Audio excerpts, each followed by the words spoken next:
Et salut la compagnie, bienvenue dans ce nouvel épisode. Aujourd'hui je pars faire une petite promenade, là il y a un rayon de soleil dehors. Et j'aimerais pour l'occasion vous présenter le contenu de mon sac de bushcraft. Vous êtes nombreux à me poser des questions sur mon équipement, je pense qu'il est temps d'y répondre. Allez, c'est parti. Ok, bon, je me suis arrêté dans cette jolie PCA, donc cette forêt d'épicéas autour de moi. Les petits oiseaux qui chantent, il y a enfin un petit peu de soleil. Et je vais en profiter pour vous présenter le contenu de mon sac de bushcraft. J'ai la totalité des items qui va me permettre de vivre en autonomie dans le milieu naturel. Le sac que j'ai choisi après avoir testé de nombreux modèles de sacs, c'est un sac de la marque Tasmania Tiger. C'est le modèle Redpack MK3 exactement. En fait, j'ai testé notamment pendant plusieurs années le sac Savota Yakari L. Je vous ferai une vidéo d'ailleurs complète sur ce sac.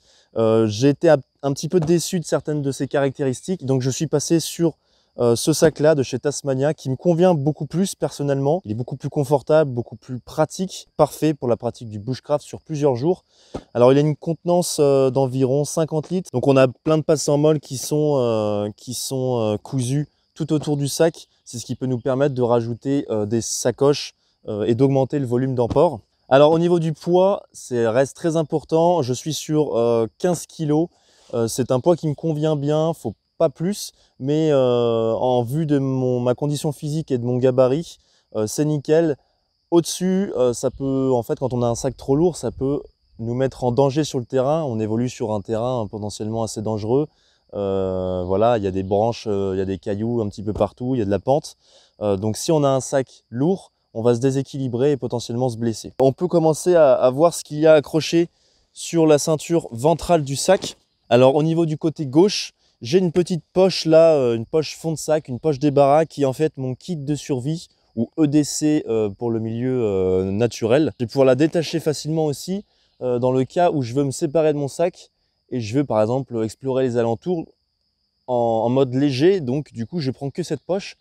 Avec cette poche-là, je peux me débrouiller dans la nature, je peux filtrer de l'eau, je peux manger, je peux me faire un abri, certes succinct, mais je pourrais me débrouiller. Cette pochette, en fait, a l'avantage de pouvoir proposer un visuel très pratique sur l'ensemble des items que l'on va mettre dedans.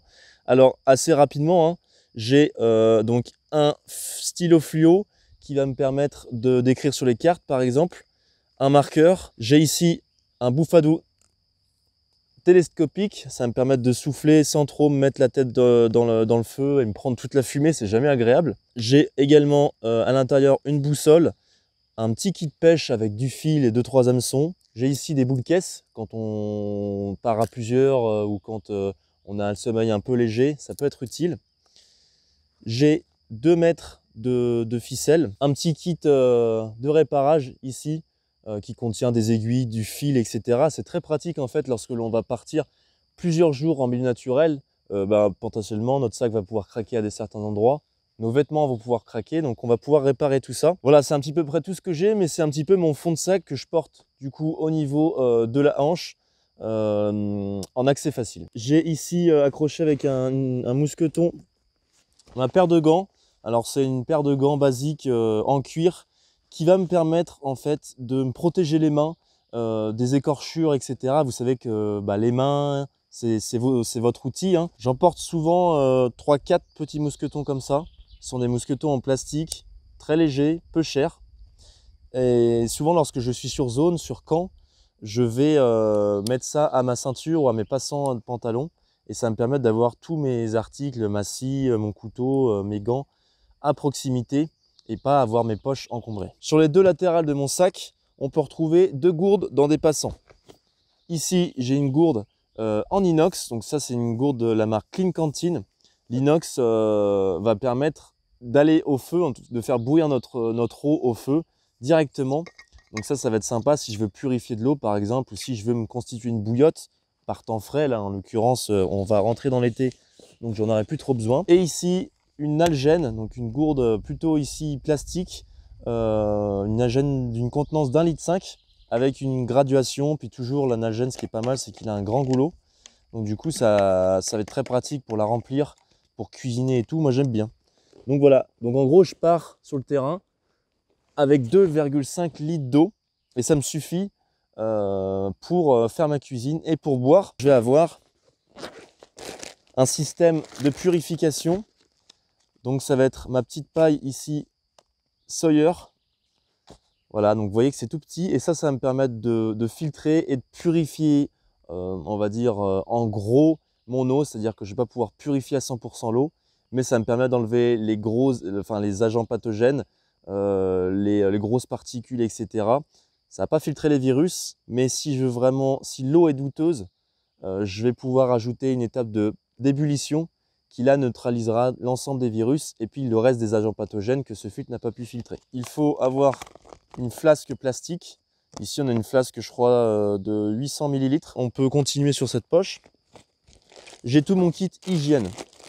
Ici on a un rouleau de papier toilette dans un sac étanche. J'ai ici la base de mon kit hygiène, une petite trousse, vous voyez que c'est tout compact.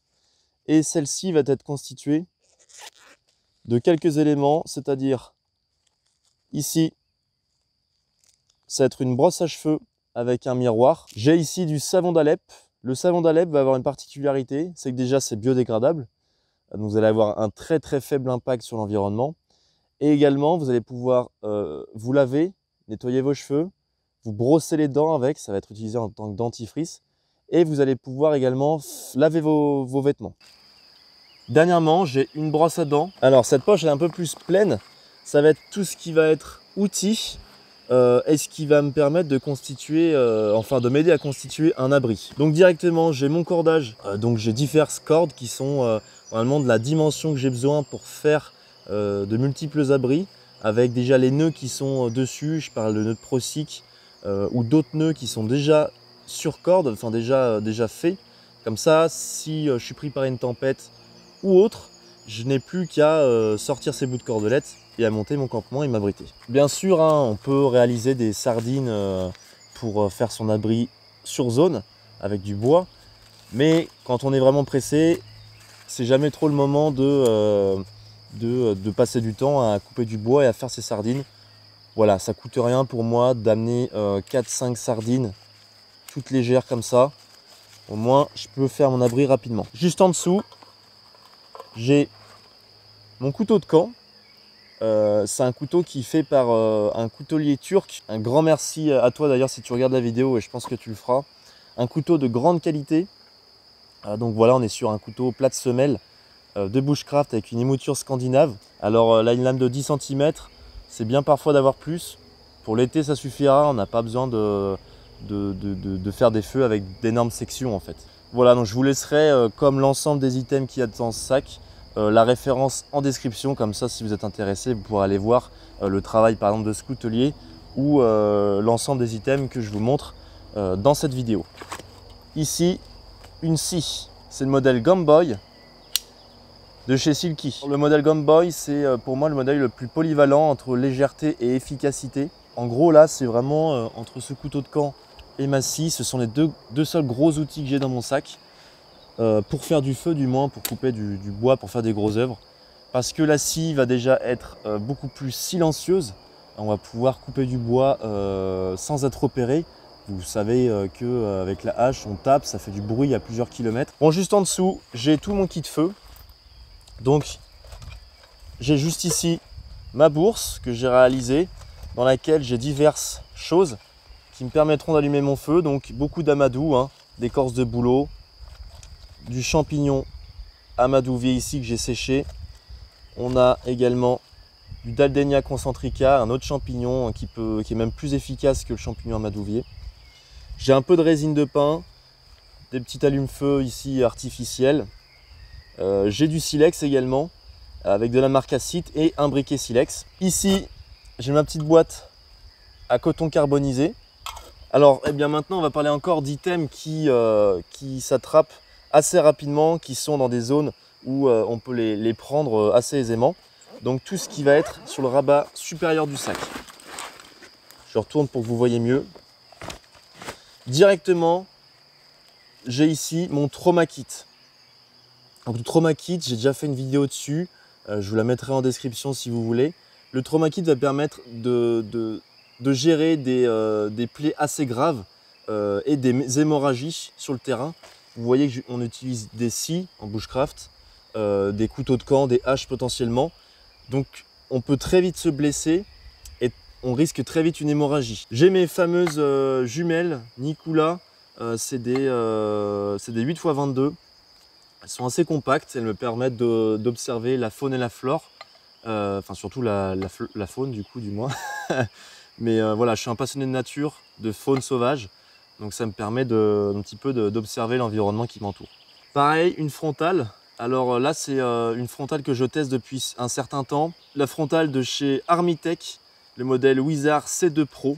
J'ai ici mon petit kit énergie, batterie, fil qui me permettent de recharger mon téléphone. Vous savez que la communication sur le terrain, c'est primordial. Si vous arrivez à un souci, quoi que ce soit, vous devez joindre les secours au plus vite.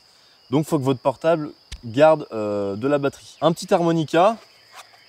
Petite dédicace à mon grand-père qui me l'avait offert, harmonica honneur. Voilà, j'adore la musique.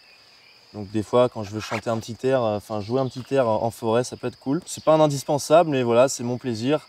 Ma petite pipe, une petite fiole dans laquelle je mets souvent de l'hydromel et un carnet dans lequel je note mes réflexions, les techniques que je peux découvrir sur le terrain au fil de mon expérience et de mes sorties. Et puis là, ça c'est mon tabac à pipe. Alors vous êtes nombreux à me demander ce que j'utilise comme tabac. C'est souvent du tabac Chacom, et là en l'occurrence le numéro 6. Vous voyez que je vous ai montré quelques outils, quelques items qui ne sont pas indispensables. En bushcraft, en fait, c'est la différence entre la randonnée, le trek, la randonnée légère.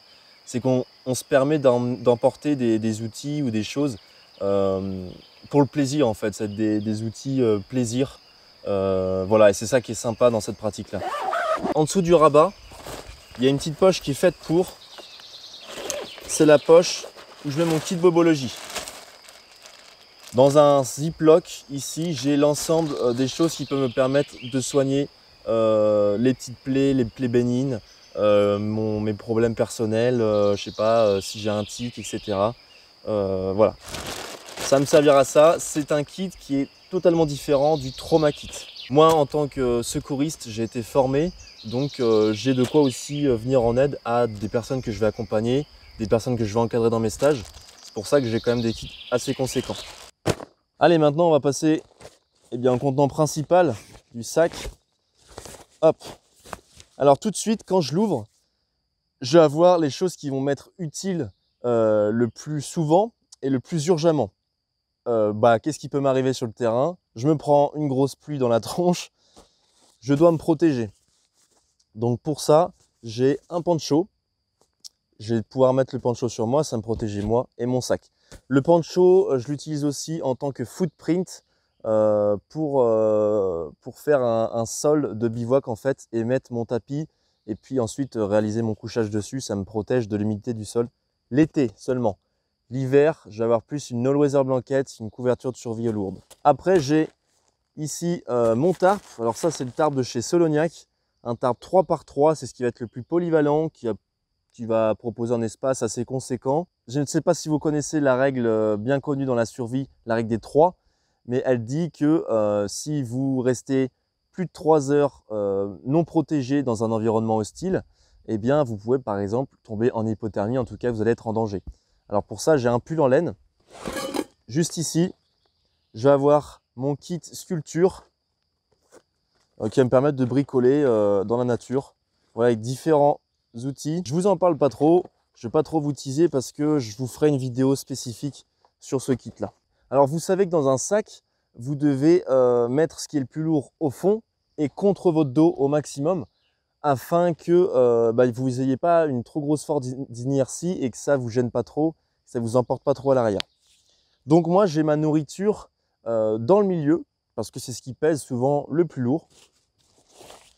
Donc ici, j'ai un sac mèche, un sac filet très léger qui va contenir l'ensemble de ma nourriture. J'ai toujours en fait un fond de nourriture dans mon sac.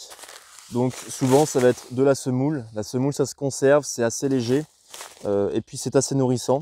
J'ai aussi pas mal de petites boissons, du café, des tisanes, du lait, dans un petit sac Ziploc pour les protéger. Dans un petit emballage de jouets d'œufs Kinder, ça peut paraître enfantin, mais c'est très pratique.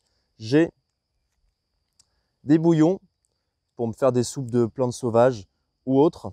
Un autre qui contient du sel pour un petit peu aromatiser mes plats. J'ai dans une petite fiole ici qu'on peut récupérer dans les salades, la Sodebo, de l'huile d'olive. Toujours du miel avec moi, c'est très utile, hein, même en termes médicinal. Vous faites une petite coupure, quoi que ce soit, vous avez un mal de gorge, le miel. Ici, ma popote. Donc c'est une popote d'une contenance d'1 litre de chez Tatonka. Donc je vais avoir une bouteille de gaz avec bien sûr sa tête de brûleur. Donc là c'est le BRS, un réchaud qui pèse, une tête de réchaud qui pèse même pas 20 grammes et qui coûte pas grand chose.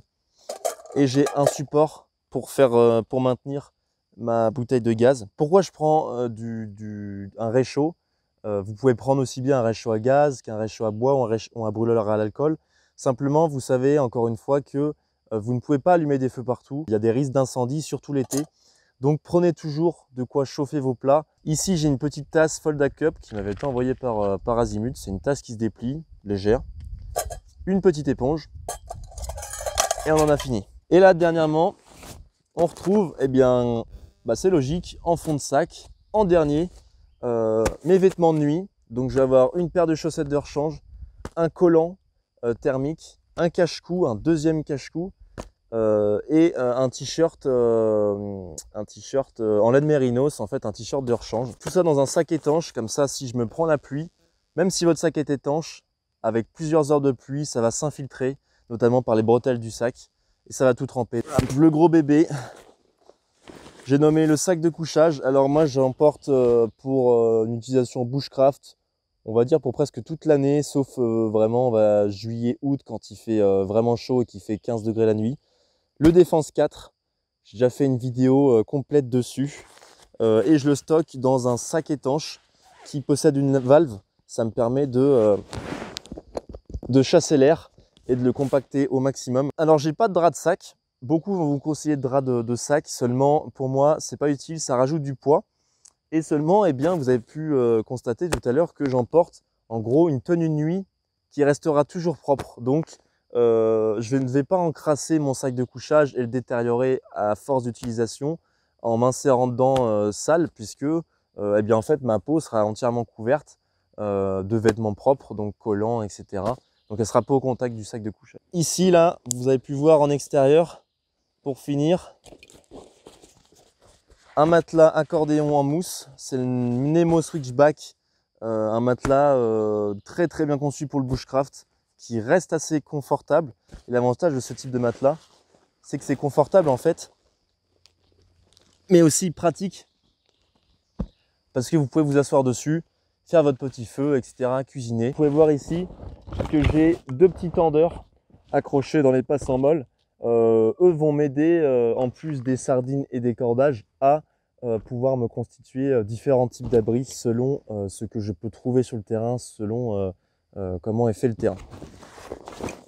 Dernièrement, on peut parler un petit peu de ce que j'ai autour de moi. Donc j'ai toujours ma montre ici dans laquelle j'ai un GPS, etc. Ça ne suffit pas pour m'orienter sur le terrain. J'ai également la carte de l'itinéraire ou de la zone sur laquelle je vais être. C'est une carte que j'imprime et que je vais loger dans une feuille plastique. J'ai également toujours un briquet ici, dans ma veste. Et puis je crois que c'est à peu près tout, à part mes clés, mon portefeuille et un paquet de mouchoirs. Je vais gentiment terminer ma promenade en pleine nature. J'espère vraiment que cette vidéo aura pu vous apporter de la valeur. Si vous souhaitez en savoir plus sur la vie sauvage, le bushcraft ou encore la survie, eh bien, je vous encourage à aller sur mon site internet sur lequel il y a toutes les informations sur les stages et les formations que je propose. Sur ce, dites-moi ce que vous en pensez de cette vidéo, si vous avez des questions, etc. Tout se passe en commentaire. Likez la vidéo, partagez-la. On se retrouve la semaine prochaine pour un épisode inédit. Portez-vous bien et ciao.